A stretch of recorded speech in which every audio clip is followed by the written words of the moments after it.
আজকের আলোচনা হবে বদকারের মৃত্যু। তো বদকারের মৃত্যুটা কেমন কঠিন সেটা বুঝাবার জন্য একটু নেককারের একটা উদাহরণ দেওয়া যাক।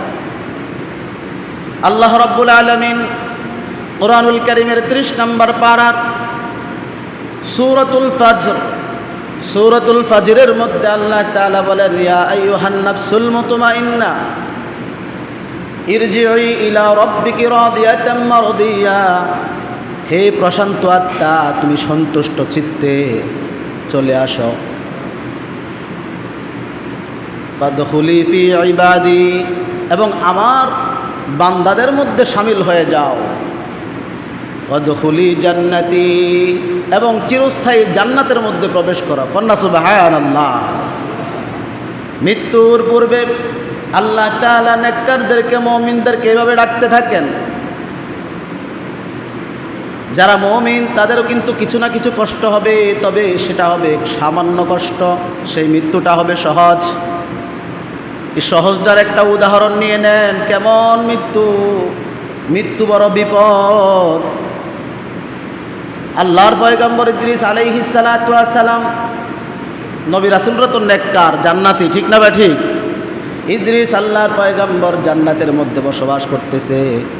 আল্লাহ তাআলা ডেকে বলতেছে, ও ইদ্রিস, আমার দোস্ত, আমার পয়গম্বর, জান্নাতের মধ্যে কেমন সময় কাটাচ্ছ? ইদ্রিস বলতেছে, হে প্রতিপালক, আমার রব আল্লাহ, আমি তো জান্নাতের মধ্যে খুব ভালো সময় কাটাচ্ছি, খুব শান্তিতে আছি, হ্যাপি আছি। তবে আজরাইল মনে হয় আমার সাথে খারাপ ব্যবহার করেছে। আজরাইলের সেই ব্যবহারের কথা, সেদিন মৃত্যুর কথা আমার এখনো শত শত বছর পরেও মনে আছে। আল্লাহু আকবার কইতেন না? এবার আল্লাহ তাআলা আজরাইলকে ডেকে বলে, আজরাইল, যাও আমার ইদ্রিস নবীর কাছে কিভাবে তার জানটা কবজ করেছে একটু বলে আসো। আল্লাহ তাআলার নির্দেশে মালাকুল মউত আজরাইল উপস্থিত হয়ে গেছে ইদ্রিস আল্লাহর পয়গম্বরের কাছে। উপস্থিত হয়ে বলতেছে, আসসালামু আলাইকুম ইয়া নবী আল্লাহ, হে আল্লাহর নবী ইদ্রিস, আপনার উপরে শান্তি বর্ষিত হোক। আল্লাহ তাআলা আপনার কাছে পাঠাইছে আপনার মৃত্যুটা কিভাবে হয়েছে সেটা ব্যাখ্যা করার জন্য। ইদ্রিস বলে, ও আজরাইল, তুমি যে আমার জানটা কবজ করেছ, সেই কথাটা আমার এখনো মনে আছে। তোমাকে দেখলে আমার ভয় লাগে। আজরাইল ব্যাখ্যা করতেছে, ওগো আল্লাহর রাসূল, ওগো আল্লাহর নবী ইদ্রিস, আপনার জানটা আমি সহজভাবেই কবজ করেছি, আপনার প্রাণটা আমি বের করেছি। কয় পৃথিবীর মধ্যে মানুষের জান কবজ করি, কয় যারা বদকার তাদের জানটা কবজ করার জন্য আমরা সশরীরে উপস্থিত হই না। যারা নেককার তাদের জানটা কবজ করার জন্য আমরা সশরীরে উপস্থিত হই এবং তাদেরকে সম্মান দিয়ে, তাদের থেকে অনুমতি নিয়ে তারপরে আমরা জানটা কবজ করি। কন্যা সুবহানাল্লাহ। এটা আল্লাহ তাআলার নির্দেশ। কয়, আমি আপনার জানটা কবজ করেছি এইভাবে, আপনার বুকের মধ্যে আমার হাত মোবারক রেখেছি, আর আপনার বুক থেকে আমি জানটা নিয়ে এসেছি, এতটুকুই। আর অন্যান্য বদকারের মৃত্যু কিন্তু আরো কঠিনভাবে হয়। নাউজুবিল্লাহ কইতেন না? এবার ইদ্রিস বলতেছে, কয় আজরাইল, আমার জানটা সহজভাবে নিয়েছ, প্রাণটা বের করেছ সহজে, তবু আমার এত কষ্ট হয়েছে। কয় পৃথিবীর মধ্যে হাদিসে এসেছে, পৃথিবীর মধ্যে কোনো তাজা উটের চামড়া যখন উল্টা দিক থেকে টেনে টেনে সেই চামড়াটা আলাদা করা হয়, এমন 70টা উট চামড়া আলাদা করলে যেই পরিমাণ কষ্ট হয়, এক একটা মানুষের প্রাণ শরীর থেকে বের হতে তেমন কষ্ট। কন্যা আল্লাহু আকবার, জোরে বলেন না আল্লাহু আকবার। মা আয়েশা রাদিয়াল্লাহু তাআলা আনহা বলেন, লা ইলাহা ইল্লাল্লাহ ইন্নাল মাউতু লিসাকরাত, আল্লাহ ছাড়া আর কোনো মাবুদ নাই, নিশ্চয়ই মৃত্যুর যন্ত্রণা অনেক কঠিন। আল্লাহু আকবার কইতেন না? ইদ্রিস বলতেছে, আজ থেকে বহু বছর আগে আমার প্রাণটা বের করেছ, এখনো আমি সেটা মনে আছে, আমি এখনো তোমাকে দেখলে ভয় পাই। আর বদকারের মৃত্যু কেমন হবে একটু চিন্তা করে দেখেন। বদকারের মৃত্যু সম্পর্কে আল্লাহ তাআলা বলতেছেন কুরআনুল কারীমের আয়াত, ওয়ালাউ তারা ইযিয যালিমুনা ফি গামারাতিল মাউত, ওয়ালাউ তারা ইযিয যালিমুনা ফি গামারাতিল মাউত। একটু মনোযোগ দিয়া শুনে নেন, মনটাকে পরিবর্তন করেন। আল্লাহ তাআলা নিজেই বলতেছে, ওয়ালাউ তারা ইযিয যালিমুনা ফি গামারাতিল মাউত। যখন বৎকারের মৃত্যু উপস্থিত হয়ে যায়, মৃত্যুর যন্ত্রণা যখন সেই ব্যক্তি সচক্ষে দেখে, ওয়াল মালাইকাতু বাসিতু আইদিহিম, আজ আমি আমার হাতকে প্রসারিত করব। আল্লাহ তাআলা বলতেছেন, ফেরেশতারা তার হাতকে প্রসারিত করবে। আখরিজু আনফুসাকুম, এবং তাকে বলবে, হে আত্মা, ইয়া আইয়ুহান নাফসুল খাবিস, হে বৎকারের আত্মা তুমি বের হও। ধমক দিয়া বলবে, বৎকারের আত্মা তুমি বের হও। নাউজুবিল্লাহ কইতেন না, বৎকারের আত্মা তুমি বের হও। আখরিজু আনফুসাকুম আল ইয়াউমা তুজসাউনা আযাবাল হুন, আজকে তোমার জন্য রয়েছে যন্ত্রণাদায়ক লাঞ্ছনাকর শাস্তি। নাউজুবিল্লাহ কোন না, এই শাস্তি শুরু হয়ে গেছে। ভাইরা আমার, ওয়াল মালাইকাতু বাসিতু আইদিহিম, বৎকারের রূহ কবজ করার জন্য, জানটা কবজ করার জন্য মালাকুল মউত তার হাতকে প্রসারিত করবে।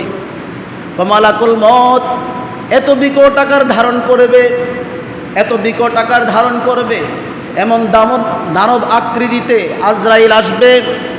কয় তার মাথাটা থাকবে আসমানের মধ্যে, পাগুলো থাকবে জমিনের মধ্যে। কয় তাকে দেখে ওই বৎকার ভয় পেয়ে যাবে। কিতাবের মধ্যে এসেছে, আজরাইল এমন দানব আকৃতি ধারণ করবে, তার মাথার মধ্যে যদি পৃথিবীর সমস্ত পানিগুলো ঢেলে দেওয়া হয়, এক ফোঁটা পানি জমিনের মধ্যে পড়বে না। আল্লাহু আকবার কোন না, এক ফোঁটা পানি জমিনের মধ্যে পড়বে না। আজরাইল এমন দানব আকৃতি ধারণ করে বৎকারের কাছে যাবে। বৎকারের আত্মাটা ছুটাছুটি শুরু করবেন। পায়ের দিক থেকে যখন ওই আত্মাটা বের করার জন্য আজরাইল উপস্থিত হয়ে যাবে, তখন ছুটাছুটি করে তার আত্মাটা আবার হাতের দিকে চলে আসবে। তছনছ করে করে শরীর থেকে এমনভাবে, তার দেহটা থেকে এমনভাবে তার আত্মাটা বের করা হবে।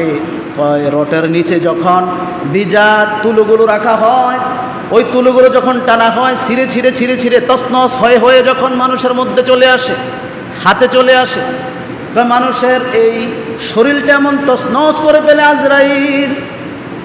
কেমন শাস্তি আমাদেরকে দেওয়া হবে, মৃত্যুর যন্ত্রণা কত ভয়াবহ হবে একটু চিন্তা করে দেখেন। ইদ্রিস আল্লাহর পয়গাম্বর বেহেশতের মধ্যেও তার মৃত্যুর যন্ত্রণার কথা ভাবতেছে, কিন্তু তিনি নেককার, তার মৃত্যুটা হয়েছে সহজ। বৎকারের মৃত্যু হবে খুব ভয়াবহ। এজন্যই তো দেখেন না, অনেকে প্রস্রাব করে দেয় মৃত্যুর সময়, আছে না নাই? জোরে বলেন না, আছে না নাই? অনেকে পায়খানা করে দেয়, অনেকের জিহ্বাটা বের হয়ে যায়, আহা, অনেকের চোখগুলো বড় বড় হয়ে যায়, মৃত্যুর যন্ত্রণায় ছটফট করতে থাকে। সাথে বিবি, স্ত্রী, সন্তানেরা সবাই বসে থাকে, সবাই চিৎকার করে কাঁদে, কিন্তু তার কোনো সাহায্য করতে পারে না। ঠিক না ভাই, ঠিক বলেন না? ভাইয়েরা আমার, মৃত্যুর যন্ত্রণা এত কঠিন হবে, হয় তখন কারো কাছে আর এই যন্ত্রণার কথা প্রকাশ করতে পারে না। আল্লাহ আমাদের মৃত্যুটাকে আপনি সহজ করে দেন, কন্যা আমিন। আর জোরে বলেন আমিন। মৃত্যুর যন্ত্রণা যখন শুরু হয়ে যায়, মালাকুল মউত যখন উপস্থিত হয়ে যায়, ওই ব্যক্তি মৃত্যুর সম্মুখীন হলে আর কারো কাছে এটা প্রকাশ করতে পারে না। তার জন্য আমরা এত কষ্ট করতেছি। আমরা যদি বৎকার হয়ে যায়, আমাদের কি উপায় হবে? আমরা যদি বৎকার হই, আমাদের মৃত্যুটা কত কঠিন হবে। এবার মালাকুল মউত আস্তে আস্তে তার রূহটা বের করে ফেলবে, জানটা বের করে ফেলবে।